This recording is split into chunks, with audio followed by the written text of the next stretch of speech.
Homogeneous solution for BS6. The suit and removes 95% of these particles.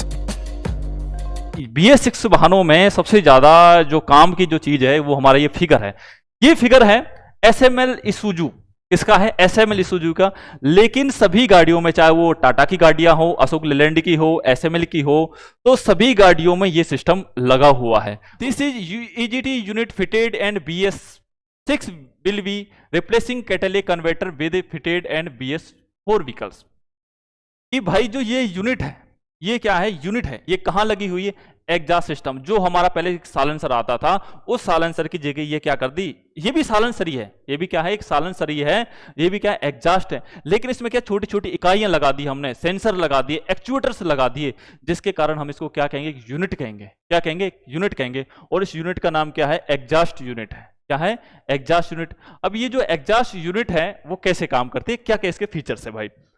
देखो, एक तो ये सबसे बड़ी बात है इसकी, इस यूनिट की जो यहां से लेकर और यहां तक जो लंबाई है वो है भाई 1342 mm। तो भाई ये 1342 mm की ये क्या है? यूनिट लगा दी है हमारी गाड़ियों में। कौन सी? BS6 गाड़ियों में। दूसरा क्या होता? पहले की बड़ी चीज देखी, कैटेलिक कन्वर्टर। कैटेलिक कन्वर्टर क्या होते थे? पहले भी लगे होते थे, वो भी क्या करते थे? प्रदूषण को कम कर देते। कैटेलिक कन्वर्टर, तो कैटेलिक कन्वर्टर ऐसे जब हम छोटी क्लास में थे तो रासायनिक अभिक्रिया जो पढ़ते थे उसमें था कि उत्प्रेरक एक वर्ड आता था। तो उत्प्रेरक की डेफिनेशन क्या होती थी कि उत्प्रेरक वे रासायनिक पदार्थ होते हैं जो किसी रासायनिक अभिक्रिया, केमिकल रिएक्शन में भाग नहीं लेते हैं, लेकिन उस केमिकल रिएक्शन को कंप्लीट कराने में अपना योगदान देते हैं। बस वही है। तो ये क्या, जो कैटेलिक कन्वर्टर जो हमारे इस एग्जॉस्ट सिस्टम में लगे होते हैं, वो क्या करते हैं? खुद तो भाग नहीं लेते उस केमिकल रिएक्शन कराने में, लेकिन उस केमिकल रिएक्शन को पूर्ण कराने में हमारा क्या होता है? सहायता करते हैं। अब भाई क्या है सिस्टम? ये क्या है? EGT सिस्टम हमारा लगा दिया गया। अब इधर देखो, ये है नॉक्स अपस्ट्रीम। क्या है? नॉक्स अपस्ट्रीम। तो ये क्या है भाई? एक सेंसर है। क्या है भाई? एक सेंसर, नॉक्स अपस्ट्रीम सेंसर। दूसरा क्या है? Temperature sensor. क्या लगा हुआ है? टेम्परेचर सेंसर, जिसको क्या बोल दिया? T4 बोल दिया। क्या बोल दिया भाई? इसको T4 बोल दिया। एक हमारा लगा है T5 सेंसर। कौन सा सेंसर? T5 sensor. इनके बारे में एक एक चीज के बारे में हम पढ़ेंगे। उसके बाद एक यहां पर लगा हुआ है T6 सेंसर। कौन सा सेंसर है? T6 sensor. और ये डोजिंग मॉड्यूल हो गया, ये DPS कनेक्टर हो गया, ये DPS कनेक्टर हो गया, और ये हो गया नॉक्स सेंसर डाउनस्ट्रीम सेंसर। ये भी क्या है? हमारा सेंसर है भाई। तो ये इस यूनिट के बारे में हम चर्चा करते हैं। तो इधर देखो, नॉक्स सेंसर, इसमें क्या लगा है? एक नॉक्स अपस्ट्रीम सेंसर लगा हुआ है। तो इस सेंसर का क्या काम है कि जब हमारी जो एग्जॉस्ट जो गैसें हैं इसके अंदर एंटर करती हैं, प्रवेश करती हैं, किसके अंदर? इस यूनिट के अंदर, तो उस समय नॉक्स का लेवल कितना है? किसका? नॉक्स का लेवल कितना है? उस नॉक्स के लेवल कितना, उसको कैलकुलेट करके ये डाटा किसको देते हैं? ECM को देते हैं। किसको देते हैं? ECM। पढ़ा होगा आपने ECM, ECU, electro control module और इलेक्ट्रो कंट्रोल यूनिट। ये एक ब्रेन होता है, जैसे हमारा ये दिमाग है, तो उसी तरह गाड़ी का भी क्या है? एक ब्रेन है। इसे इलेक्ट्रो कंट्रोल मॉड्यूल, ये क्या होते हैं? जितने भी सेंसर एक्चुएटर्स होते हैं उनका क्या होता है? कमांड कंट्रोल करने का काम किसके पास होता है? ECM और ECU के पास होता है। तो उस समय जो हमारा नॉक्स लेवल कितना है, तो ये कैलकुलेट करते हैं। ये नॉक्स अपस्ट्रीम जो सेंसर होता है, अपस्ट्रीम मतलब जो एग्जॉस्ट गैस हमारी प्रवेश कर रही है, इसके अंदर एंटर कर रही है, तो उस समय नॉक्स का लेवल कितना है? उस समय नॉक्स का लेवल कितना, उसको कैलकुलेट करके किसको देती है? ECM को डाटा प्रोवाइड कराती है। दूसरा है, अब यहां पर देखो, ये सेंसर यहां से ये जा रहा भाई, ये कौन सा सेंसर है? T4 सेंसर है। अब ये T4 सेंसर कहां लगा हुआ है? ये कौन सी यूनिट है? DOC। कौन सी यूनिट है? DOC, diesel oxidation catalyst. तो ये जो यूनिट होगी DOC यूनिट होगी, तो ये DOC से पहले लगा है। कौन सा सेंसर? T4 sensor.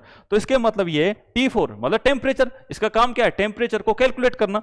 तो जब हमारी जो एग्जॉस्ट गैस है इस DOC के अंदर प्रवेश करती है, किसके अंदर? इस DOC के अंदर एंटर करती है, तो उस समय उस नॉक्स का, उस एग्जॉस्ट का कितना टेम्परेचर है वो किसको देती है? ECM को देती है। किसको देती है? ECM को देती है।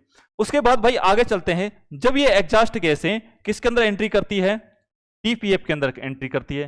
किसके अंदर करती है? DPF के अंदर एंट्री करती है।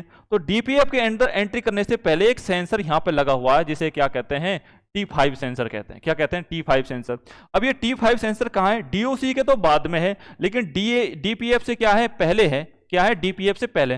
तो भाई जब वो गैसें इस DPF के अंदर एंट्री करती है, प्रवेश करती है, तो उस समय नॉक्स का लेवल कितना है, तथा उस समय एग्जॉस्ट जो हमारी गैसें हैं, एग्जॉस्ट जो गैसें हैं, उनका टेम्परेचर कितना है, ये कैलकुलेट करके कौन देता है? T5 देता है। और T5 किसको देता है? ECM को देता है और ECU को देता है। ये किसका काम है? T5 sensor.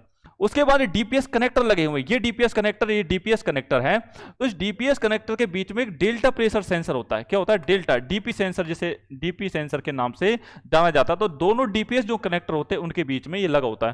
तो उस समय जो ये क्या करता है कि जब यहां पर जो डीपीएफ में से कुछ पर्टिकुलर मैटर्स जमा हो जाते हैं, जो पर्टिकुलर छोटे छोटे कण है, एस राख जिसे बोलते हैं, जो सूट बोलते हैं, बहुत सारे इकट्ठा हो जाता है, सूट मास कह देंगे, वो सूट मास इसके अंदर इकट्ठा हो जाता है। तो उस सूट मास का लेवल कितना है वो कौन कैलकुलेट करता है? Delta pressure. तो ये कहां लगा होता है? डीपीएस कनेक्टर के बीच में लगा होता है। अब भाई ये जो इसके बाद ये जो एग्जॉस्ट है, ये डीपीएफ के बाद कहां जाएगी? एससीआर यूनिट में जाएगी।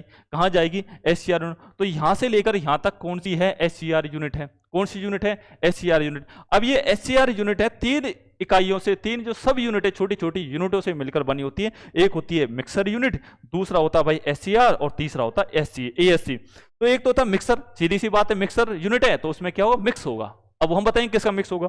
तीसरा है SCR, selective catalyst reduction. Selective catalyst reduction इसके अंदर है।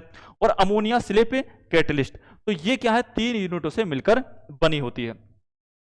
अब यहां पर जैसे ये क्या है? मिक्सर यूनिट है। क्या है? मिक्सर यूनिट है। तो मिक्सर यूनिट के इधर क्या लगा हुआ है? एक डोजिंग मॉड्यूल लगा हुआ है। डोजिंग मॉड्यूल क्या बोलते हैं? Dosing module. तो ये भाई एक सेंसर नहीं, ये क्या है? एक्चुएटर है। क्या है? एक एक्चुएटर। अब सेंसर और एक्चुएटर में क्या फर्क होता है?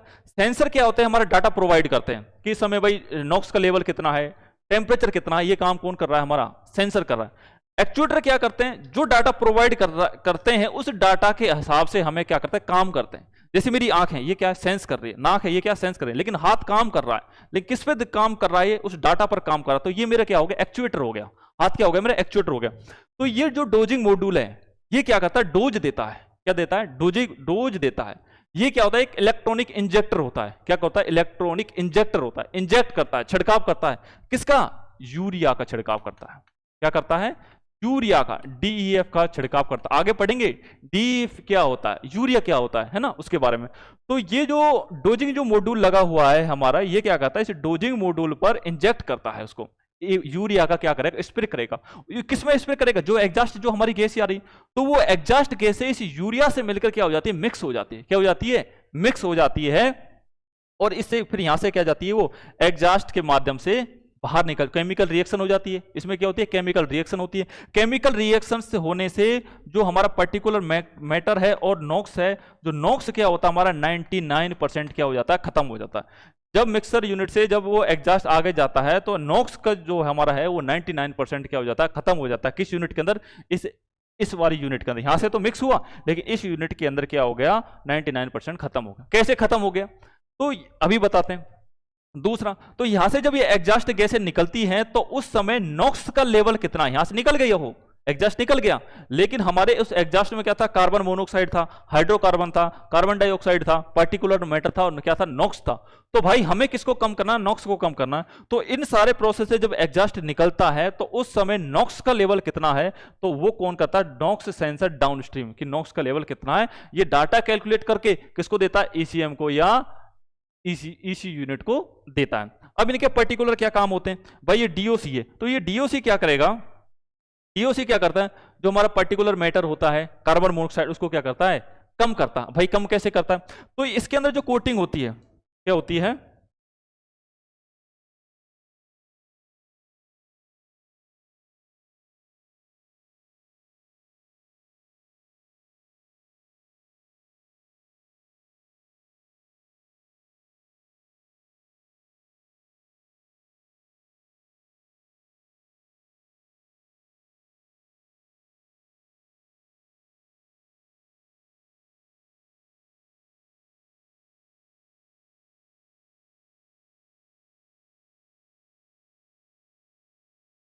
अब इसके बारे में हम देखते हैं।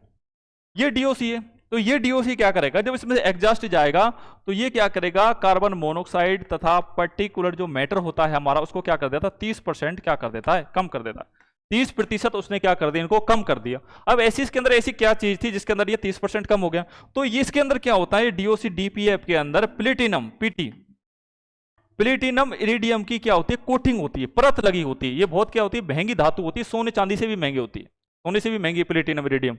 तो इसके अंदर क्या होते हैं, ये इसके अंदर एक कोटिंग कर दी जाती है, एक लेयर कर दी जाती है, परत कर दी जाती है, जिसके कारण केमिकल रिएक्शन होता है।